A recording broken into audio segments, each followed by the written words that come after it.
निवासस्थानी आहे अमित शहा यांचं निवासस्थान आहे। समोर जे पोलीस फोर्स दिसत आहे आपल्याला ते जर बघितलं आपण ते हे अमित शहा यांचं निवासस्थान आहे। काही क्षणापूर्वीच ते इथे दाखल झालेले आहे आणि महत्त्वाचं म्हणजे जर बघितलं या सोबत या घडीला हे अत्यंत महत्त्वाचं आहे की यामध्ये अमित शहा यांच्या निवासस्थानी विनोद तावडे दाखल झालेले आहेत, त्यानंतर राज ठाकरे दाखल झालेले आहेत, त्यानंतर सोबतच अमित ठाकरे देखील दाखल झालेले आहेत। साधारणतः 2 मिनिटापूर्वी त्यांची बैठक सुरू झालेली आहे। या बैठकीमध्ये राज्यातील नाशिक आणि दक्षिण मुंबई ह्या 2 मतदारसंघासंदर्भात शिक्कामोर्तब होणार आहे। यासाठी ही बैठक अत्यंत महत्त्वाची आहे। या बैठकीमध्ये भारतीय जनता पक्षाचे नेते विनोद तावडे देखील सहभागी आहे। यापूर्वी साधारणतः त्यांची 1 तास ताज मानसिंगमध्ये बैठक झाल्याची सूत्रांची माहिती आहे आणि या बैठकीमध्ये काही निर्णय घेतले झाले, त्या निर्णयावरती शिक्कामोर्तब करण्यात आल्याची माहिती पुढे आली आहे। त्यामुळे हे महत्त्वाचं आहे की आता अमित शहा यांच्या निवासस्थानी जी बैठक होते या बैठकीमधून काय फॉर्म्युला बाहेर पडतो, कारण की ज्या पद्धतीची चर्चा आहे महायुतीमध्ये साधारणतः अमित शहा यांच्या शिक्कामोर्तब झाल्यानंतर महाराष्ट्र नवनिर्माण सेनेचे जे प्रमुख आहेत मात्र 2 महत्त्वाच्या घडामोडी आणि 2 महत्त्वाची दृश्य आपण प्रेक्षकांना दाखवूयात। एकीकडे नवी दिल्लीमध्ये अमित शहा आणि राज ठाकरे यांची बैठक सुरू झालेली आहे, तर दुसरीकडे मुंबईमध्ये शरद पवार आणि देवेंद्र फडणवीस अजित पवार आणि देवेंद्र फडणवीस यांची बैठक सुरू आहे। या 2 महत्त्वाच्या बैठका सुरू आहेत सध्या दिल्लीमध्ये आणि मुंबईमध्ये। मुंबईत अजित पवार आणि देवेंद्र फडणवीस यांची बैठक, तर दुसरीकडे दिल्लीमध्ये अमित शहा आणि राज ठाकरे यांची बैठक सुरू झालेली आहे। 12:30ची वेळ होती। पुन्हा जाऊया दिल्लीमध्ये आपण प्रशांत लीला रामदास आमच्या प्रतिनिधीकडे। प्रशांत, महत्त्वाचं म्हणजे जर बघितलं तर राज ठाकरे हे दाखल झालेले आहे। यामध्ये हेही महत्त्वाचं आहे की साधारणतः विनोद तावडे, अमित ठाकरे असे 3 जे नेते मोठे नेते आहेत भारतीय जनता पक्षाचे मोठे नेते विनोद तावडे, त्यानंतर अमित ठाकरे आणि राज ठाकरे हे 2 महाराष्ट्र नवनिर्माण सेनेचे मोठे नेते, एक प्रमुख जे आहेत राज ठाकरे हे यांच्यासह आपल्या वाहनांसह इथे दाखल झालेले आहेत। त्यांच्यासोबत पूर्ण कॉन्वॉय आला होता आणि त्या कॉन्वॉयमध्ये जर बघितलं आपण तर इतरही काही नेते पोहोचण्याची शक्यता व्यक्त केली जाते। यापूर्वी एक अत्यंत महत्त्वाची बैठक मुंबईत देखील सुरू झाली आहे। सागर निवासस्थानी साधारणतः देवेंद्र फडणवीस यांच्या निवासस्थानी ही बैठक सुरू होते। या बैठकीमध्ये अजित पवार देखील दाखल झालेले आहे। ज्या पद्धतीने माहिती मिळते की या बैठकीमध्ये साधारणतः 3 महत्त्वाचे निर्णय होण्याची शक्यता व्यक्त केली जाते। ज्या पद्धतीनं महायुतीच्या संदर्भात चर्चा आहे की कुठल्याही परिस्थितीमध्ये जर बघितलं आपण तर महायुतीचे महायुतीमध्ये जे काही घटक पक्ष वाढण्याची शक्यता व्यक्त केली जात आहे। अशा वेळी काही जागा वाटपामध्ये कमी जास्त होण्याची शक्यता आहे।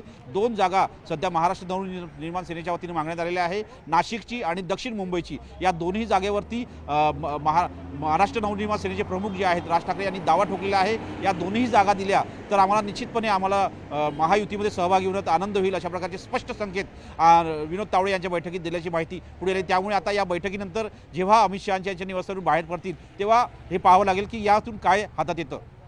बिलकुल, ही 2 महत्त्वाची दृश्य आहेत। एकीकडे दिल्लीमध्ये अमित शहा आणि राज ठाकरे यांची बैठक सुरू झाली आहे महत्त्वाची, तर दुसरीकडे उपमुख्यमंत्री देवेंद्र फडणवीस यांच्या सागर बंगल्यावरती अजित पवार आणि देवेंद्र फडणवीस यांची देखील बैठक सुरू आहे। त्यामुळे सध्या महाराष्ट्राच्या राजकारणामध्ये या सगळ्या घडामोडी ज्या घडतायत त्याचे सगळे अपडेट तुम्हाला न्यूज 18 लोकमतवरती पाहायला मिळतील। एकीकडे मुंबई तर दुसरीकडे दिल्ली। मात्र दिल्लीतली ही महत्त्वाची बैठक मनसे अध्यक्ष राज ठाकरे आणि अमित शहा यांच्यातली ही बैठक सुरू झालेली आहे। 12:30 वाजताची वेळ देण्यात आली होती आणि सोबत त्यांच्या विनोद तावडे आणि अमित ठाकरे देखील आहेत। त्यामुळे महायुतीत सामील होण्यासंदर्भात मनसे अध्यक्ष राज ठाकरे आज या बैठकीनंतर काय भूमिका घेतात आणि कशी नेमकी आणि कुठे घोषणा होते याकडे महाराष्ट्रातल्या नागरिकांचाच आणि राजकीय पक्षाच्या सर्वच नेत्यांचं देखील लक्ष लागून राहिलंय।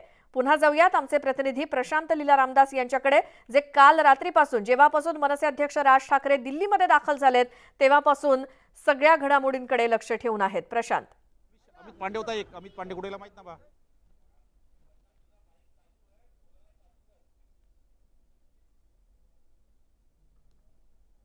प्रशांत, आवाज येतोय?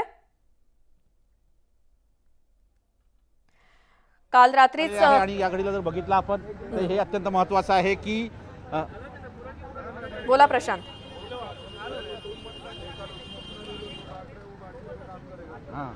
हॅलो, अमित शहा यांच्या निवासस्थानी जर बघितलं आपण समोर जे निवासस्थान दिसतंय त्या निवासस्थानी जर बघितलं आपण तर अमित शहा यांच्या निवासस्थानी थोड्याच वेळापूर्वी राज ठाकरे दाखल झाले आहे, विनोद तावडे दाखल झालेले आहेत आणि त्यानंतर अमित ठाकरे दाखल झालेले आहेत। हे समोर जे निवासस्थान दिसते त्यामध्ये अत्यंत महत्त्वाचं आहे की या बैठकीत काय निर्णय होतो हे देखील पाहणं अतिशय महत्त्वाचं असणार आहे। या घडीला हे अत्यंत महत्त्वाचं आहे की साधारणतः या बैठकीतून यातून कुठेतरी निर्णय होण्याची शक्यता आहे आणि या निर्णयातून शिक्कामोर्तब होईल। एकतर महाराष्ट्राच्या मध्ये जे महायुती आहे या महायुतीमध्ये नवीन घटक पक्ष म्हणून महाराष्ट्र नवनिर्माण सेना सहभागी होतात का हे पाहणं अतिशय महत्त्वाचं असेल। स्टुडिओ बिलकुल, आणि काही नवीन दृश्य सुद्धा आपल्या समोर येत आहेत। याच ताज मानसिंग हॉटेलमधून बाहेर पडताना मनसे अध्यक्ष राज ठाकरे आणि ज्यासाठी ते निघालेत 12:30 वाजताची वेळ अमित शहा यांच्या भेटीची। मात्र एक गोष्ट महत्त्वाची, काल आल्याच राज ठाकरेंनी दिलेली मिश्किल प्रतिक्रिया ती म्हणजे मला बोलावलंय म्हणून मी आलोय। त्यामुळे काय नेमकी या बैठकीमध्ये चर्चा होते, काय नेमके प्रस्ताव आहेत, काय दावा राज ठाकरेंनी केलाय, त्याला मंजुरी मिळते का, त्यावरती एकमत होतं का, आणि राज ठाकरेंनी केलेल्या दाव्याप्रमाणे महाराष्ट्रातील दक्षिण मुंबई आणि नाशिक ही लोकसभेची जागा राज ठाकरेंच्या मनसे पक्षाला मिळते का, त्यामध्ये उमेदवार कोण असणार। एकीकडे दक्षिण मुंबईमध्ये मनसे नेते बाळा नांदगावकर यांचं नाव चर्चेत आहे, मात्र जर नाशिकची जागा मागितली तर तिथे मनसेचा उमेदवार कोण असणार, असे सगळे प्रश्न आता पडलेले आहेत।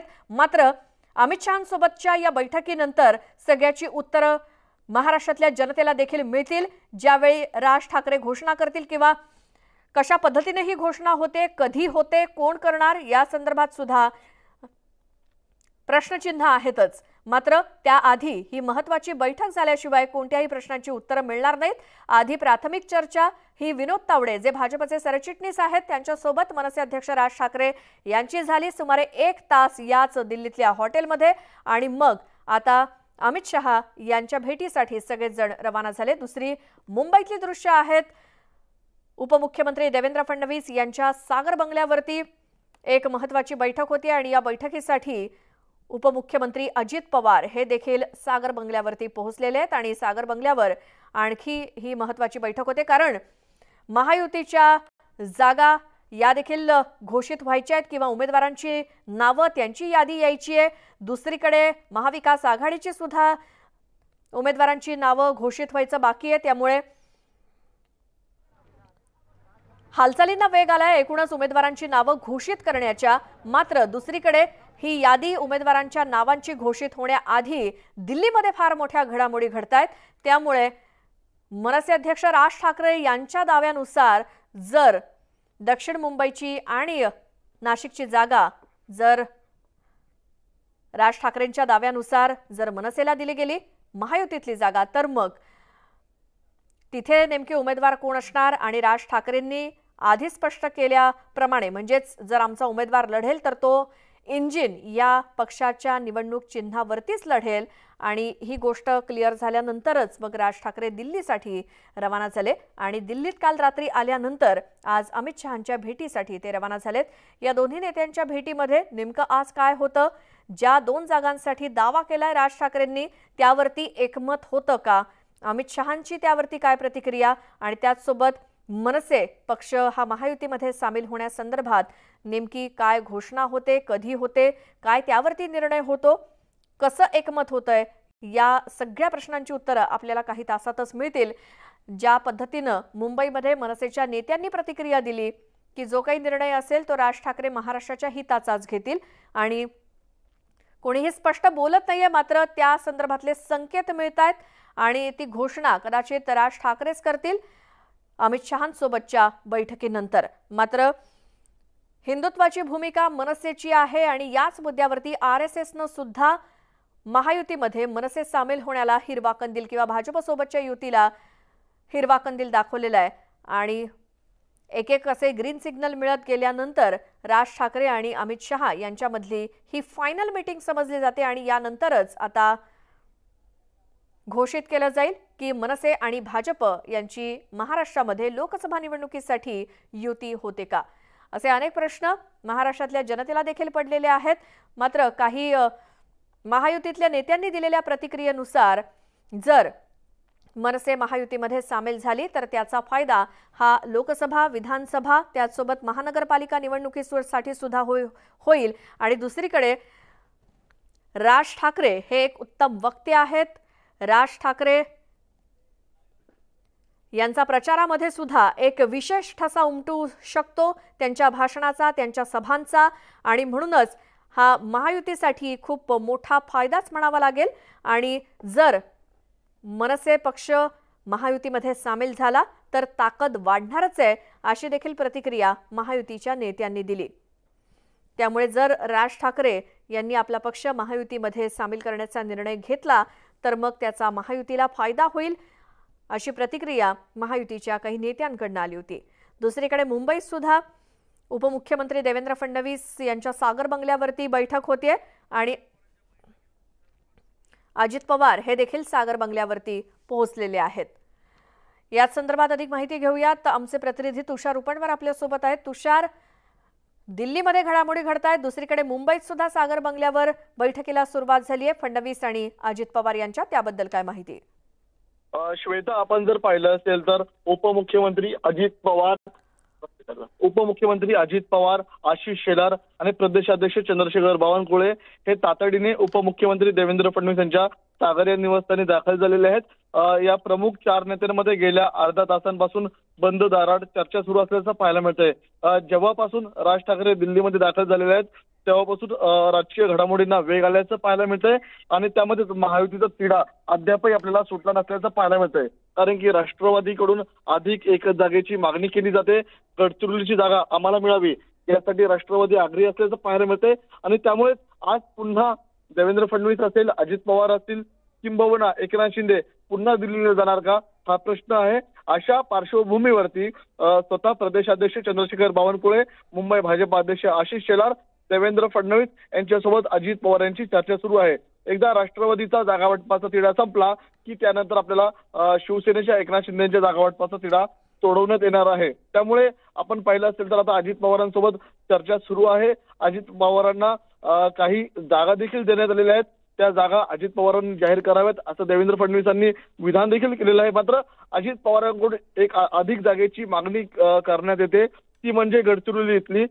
पहिल्या टप्प्यातलं जे मतदान होणार आहे त्यामध्ये गडचिरोलीचा देखील भाग आहे, त्यामुळे गडचिरोलीचा निकाल तातडीने लागावा यासाठी अजित पवार आग्रही असल्याचं पाहायला मिळतंय। त्यामुळे देवेंद्र फडणवीस या संदर्भातला नेमका काय निर्णय घेतात, दिल्ली हायकमांड या संदर्भातला काय निकाल घेत आहे हे पाहणं तितकंच महत्त्वाचं ठरणार आहे। श्वेता, मात्र 4ही नेत्यांमध्ये गेल्या अर्धा तासांपासून बैठक सुरू असल्याचं पाहायला मिळत आहे।